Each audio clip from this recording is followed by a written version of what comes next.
3. You may be thinking, Jim, I see what you mean about technology. I wouldn't want to live without it, but I do feel more overloaded, distracted, and forgetful than ever. Here's the good news. You were born with the ultimate technology, the greatest superpower. Let's take a moment to acknowledge just how extraordinary your brain is. It generates up to 70,000 thoughts per day. It races with the speed of the fastest race car. Like your fingerprints, it is uniquely yours. There aren't two brains in the universe exactly the same. It processes dramatically faster than any existing computer, and it has virtually infinite storage capacity. Even when damaged, it is capable of producing genius. And even if you only have half a brain, you can still be a fully functioning human being. And remarkable stories about it abound. Like the one about the comatose patient who somehow developed a method of communication with his doctor. Or the woman who could recall important events by date going back as far as when she was 12 years old. Or the slacker who became a mathematical genius after suffering a concussion during a bar fight.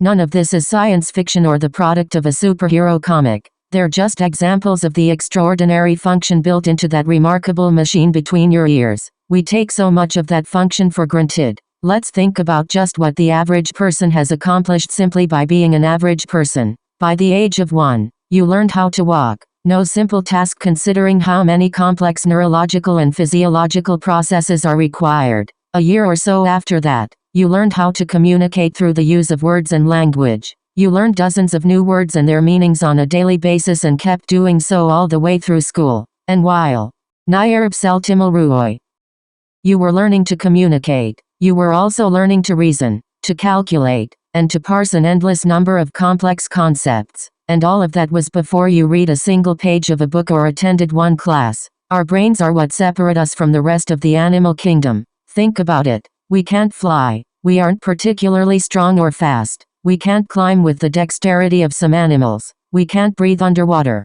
As far as most physical functions are concerned, we're just average. But because of the power of our brains, we are overwhelmingly Earth's most dominant species. By harnessing that incredible mental power, we have created ways to explore the ocean depths like a fish, move tons of weight like an elephant, and even fly like a bird. Yes, the brain is quite a gift. The brain is so complex that we know more about our vast universe than we do about its workings. And we've learned more about it in the past decade than we'd previously learned over the course of human history, and we'll learn even more about it from the time this book goes to press to the time it hits the bookshelves. Our understanding of the brain is ever evolving. And we know that what we've learned about it is only a tiny fraction of what there is to be learned. But what we already know is staggering. So, let's take a journey through your limitless brain. The brain is part of the central nervous system (CNS). Similar to the control tower at an airport, your brain acts as its control center, directing all the comings and goings of information,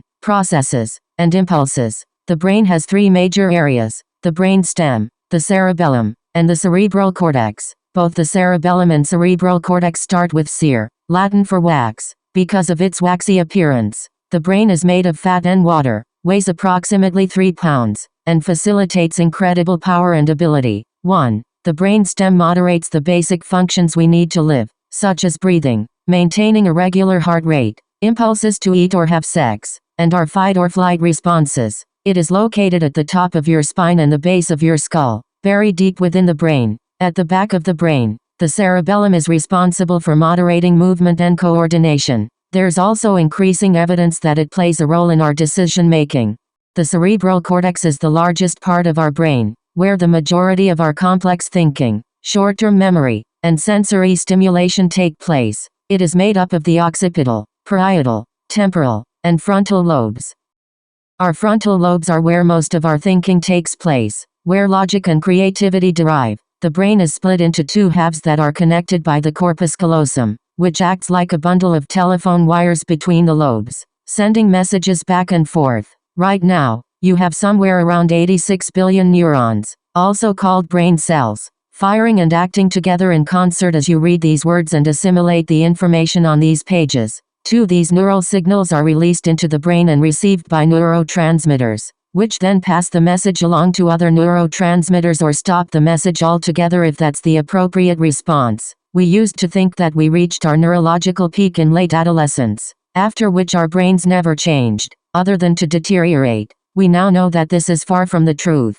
Our brains have the capacity for neuroplasticity, which means that it can be changed and shaped by our actions and by our environments. Your brain is always changing and molding itself to your surroundings and to the demands you place on it. Because our brains are subject to the influence of our genes and environment, we each possess a brain that is entirely unique to us. They're like snowflakes. No two are alike. Each brain adapts to the needs of its owner. Let's look at someone raised in an environment that was full of stressors such as poverty, lack of access to food, or lack of safety. That person will have a very different brain structure than someone brought up in a very comfortable, affluent, well-cared-for setting. But before you jump to the conclusion that one environment is better than the other and breeds a better functioning brain, I challenge you to reconsider. As I stated earlier, the brain is capable of being molded and shaped, meaning that at any point anyone can decide to change the way their brain functions. While it's easy to assume that the individual who grew up in a more stressful,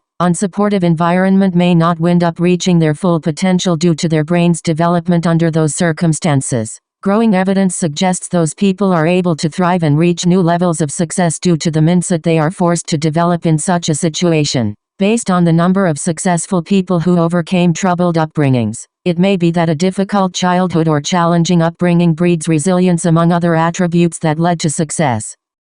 Understanding neuroplasticity. What can we learn from the brains of London taxicab drivers? This is the question neuroscientist Eleanor Maguire of University College London posed as she considered the vast amount of information held in the brains of the city's cab drivers, appropriately called the knowledge. To earn their licenses, applicants traveled by mope through a specific section of the city, a 10-kilometer radius of Charing Cross Station, for 3 to 4 years, memorizing the maze of 25,000 streets within as well as the thousands of attractions they supported. Even after this intense study, only about 50% of applicants pass the series of licensing exams. Perhaps, thought Maguire, those successful had larger than average hippocampi. Maguire and her colleagues discovered that London taxi drivers did indeed have more grey matter in their posterior hippocampi than people who were similar in age, education, and intelligence who did not drive taxis. In other words, taxi drivers had plumper memory centers than their peers. It seemed that the longer someone had been driving a taxi, the larger his hippocampus, as though the brain expanded to accommodate the cognitive demands of navigating London's streets. 3. The London taxi cab study provides a compelling example of the brain's neuroplasticity, or ability to reorganize and transform itself as it is exposed to learning and new experiences. Having to constantly learn new routes in the city forced the taxi cab drivers' brains to create new neural pathways. These pathways changed the structure and size of the brain, an amazing example of the limitless brain at work. Neuroplasticity, also referred to as brain plasticity, means that every time you learn something new, your brain makes a new synaptic connection, and each time this happens, your brain physically changes. It upgrades its hardware to reflect a new level of the mind. Neuroplasticity is dependent on the ability of our neurons to grow and make connections with other neurons in other parts of the brain. It works by making new connections and strengthening, or weakening, as the case may be, old ties. 4. Our brain is malleable. We have the incredible ability to change its structure and organization over time by forming new neural pathways as we experience, learn something new, and adapt. Neuroplasticity helps explain how anything is possible. Researchers hold that all brains are flexible in that the complex webs of connected neurons can be rewired to form new connections. Sometimes, that means the brain compensates for something it has lost, as when one hemisphere learns to function for both. Just as there are people who have suffered strokes and have been able to rebuild and regain their brain functions, those that procrastinate, think excessive negative thoughts, or can't stop eating junk food may also rewire and change their behaviors and transform their lives. If learning is making new connections, then remembering is maintaining and sustaining those connections. When we struggle with memory or experience memory impairment, we are likely experiencing a disconnection between neurons. In learning, when you fail to remember something, view it as a failure to make a connection between what you've learned and what you already know, and with how you will use it in life. For example, if you feel that something you've learned is valuable in the moment, but that you'll never use it again, you are unlikely to create a memory of it. Similarly, if you learn something but have no higher reasoning as to why it's important to you or how it applies to your life or work, then it's likely that your brain will not retain the information. It's totally normal to have a memory lapse. We're human, not robots. But if we respond to this lapse in memory with the attitude that I have a bad memory, or I'm not smart enough to remember this, then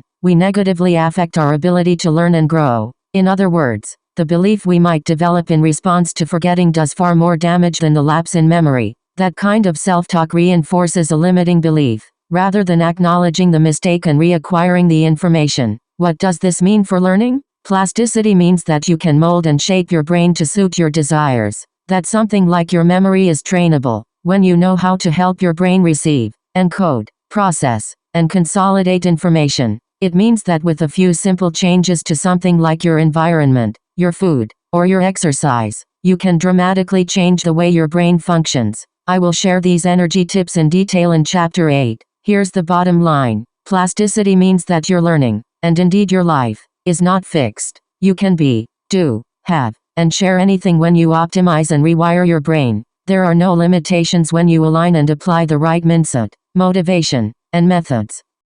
Your second brain. My students tell me after they learn about the vastness of their brain, they have a whole new sense of worth, that their self-esteem grows overnight. Here's more good news. You are not limited to just one brain. You have a second, your gut. Have you ever had a gut feeling? That moment when you just knew? If you've ever gone with your gut to make a decision or felt butterflies in your stomach, did you ever wonder why that was? Hidden in the walls of the digestive system, this brain in your gut is revolutionizing medicine's understanding of the links between digestion, mood, health, and even the way you think. Scientists call this little brain the enteric nervous system ends, and it's not so little. The ends is two thin layers of more than 100 million nerve cells lining your gastrointestinal tract from esophagus to rectum. Science is only beginning to understand the brain-gut axis and how it affects our brains, our moods, and our behavior. You may hear it referred to as the brain-gut connection. In the last decade, we've discovered that the gut has an outsized effect on the way our brains function. One can liken it to the way a tree functions. The roots in the ground are drawing up vital nutrients and water from the soil as well as communicating with other plants. Those nutrients are then brought up into the body of the tree, fortifying and building the trunk, and giving the tree what it needs to sprout new leaves each spring, which in turn gather light, another energy source. In the same way, the nutrients we take in are absorbed through our intestines. We rely on those nutrients to fuel our brains. While our brains take up very little of our total body weight, they use 20% of the energy we take in. So nutrients make a huge difference in the way our brains function on a day-to-day basis. The gut is lined with more than 100 million nerve cells, and it makes up part of the ends when a baby grows in the womb. The ends and the CNS develop from the same tissue and remain connected via the vagus nerve. In many ways, the two systems mirror each other in structure. They also both use many of the same neurotransmitters to function, including serotonin, dopamine, and acetylcholine. As with CNS, we used to believe that we are each born with a certain amount of cells, and that's it. But like the brain, we now know the ends makes new neurons throughout adulthood and can be repaired when damaged. 5. The gut is made up of these neurons as well as a network of bacteria that form the microbiome. And as with the brain, each of us has our own unique microbiome. What's more, these nerve cells operate through startlingly similar pathways as the brain. In 2010, neuroscientist Diego Bojourquez of Duke University discovered that the enteroendocrine cells of the gut had foot-like protrusions that resembled the synapses that neurons use to communicate. This caused Bojourquez to wonder if these cells could talk to the brain using signals similar to the way neurons do. He hypothesized that if this were happening, they would have to be using the vagus nerve, which connects the gut and the brain stem. 6. After further testing, they discovered that the cells do in fact use the vagus nerve to take up messages and send them to the brain, faster than could be done via the bloodstream. Team effort. The connection between the brain and the gut is still being explored, but it seems that they function in very similar ways and that they function in tandem. The little brain in conjunction with the big one partly determines our mental state. When you have a gut feeling that something isn't right, or conversely that you should follow a hunch, it's not just superstition. Your gut has its own way of interpreting events and giving your brain signals. Furthermore, when you feed your gut with subpar food, you're also feeding your brain with subpar fuel. Right now, your gut is digesting the food you just ate and sending that fuel to your brain. At the same time, a part of your brain is taking in the feel of the pages under your fingertips, or your e-reader, if that's your preference, sensing the comfort of the chair supporting you, and monitoring the environment around you to make sure you're safe. Another part of your brain is taking in the smells of the environment, maybe coffee, or perfume, or the scent of the book's pages. Another part of your brain is absorbing the word symbols on the page of this book and turning them into meaning, which is then processed and stored in short-term memory, where it will then be sent to long-term memory, under the right conditions, which we'll get to in a moment. All of this is to say that you have the ultimate superpower between your ears. You also have the ability to hone that superpower and make it greater, or to let it falter and decay. You get to decide what kind of environment your superpower lives in, one that supports your mission in life, or one that distracts you from your greatest dreams. The elusive obvious. Given that we have this tremendous power of our minds available to us, why are we struggling? If your brain is indeed so magnificent, why are overload, distraction, forgetfulness, and feelings of inadequacy affecting us so much? How do we reconcile the fact that we have so much potential but have days where we can't remember a simple name or think our way out of a paper bag? The answer is so simple. It's almost the elusive obvious. We were not taught how. Give a person an idea, and you enrich their day. Teach a person how to learn, and they can enrich their entire life. School is a great place to learn. There, we're taught what to learn, what to think, and what to remember. But there are few if any classes on how to learn, how to think, and how to remember. In his seminal book on education, Creative Schools, Sir Ken Robinson says, "One of my deepest concerns is that while education systems around the world are being reformed, many of these reforms are being driven by political and commercial interests that misunderstand how real people learn and how great schools actually work.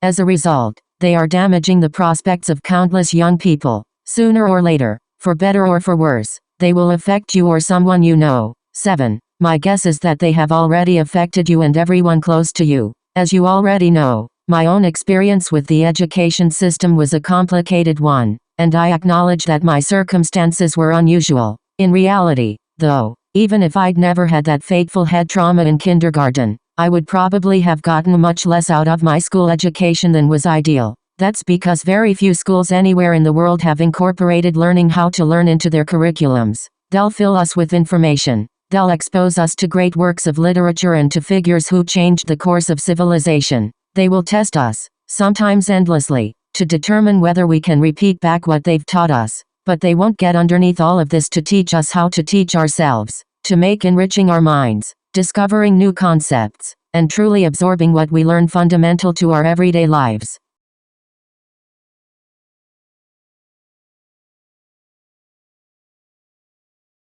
This is not about placing the blame on the teachers who work hard to teach our children. In my opinion, teachers are some of the most caring, compassionate, and capable human beings in our society. In fact, my mother became a teacher after my brain injury because I was struggling so much and she wanted to help me and others like me. The problem lies in the outdated system in which teachers work. If Rip Van Winkle woke up from decades of slumber, the only thing he would recognize today are classrooms. Because they have evolved so little, education hasn't changed enough to prepare us for the world we live in today. In an era of autonomously driven electric cars and vehicles capable of taking us to Mars, our education system is the equivalent of a horse and carriage. And then there's the matter that how we earn our livings is changing profoundly and increasingly rapidly. Automation and artificial intelligence, AI, are affecting the future of work. And I'm not speaking only about factories where laborers are being replaced by robots. In addition, many of us are facing the need to switch from the structure of an office job to the volatility of the gig economy,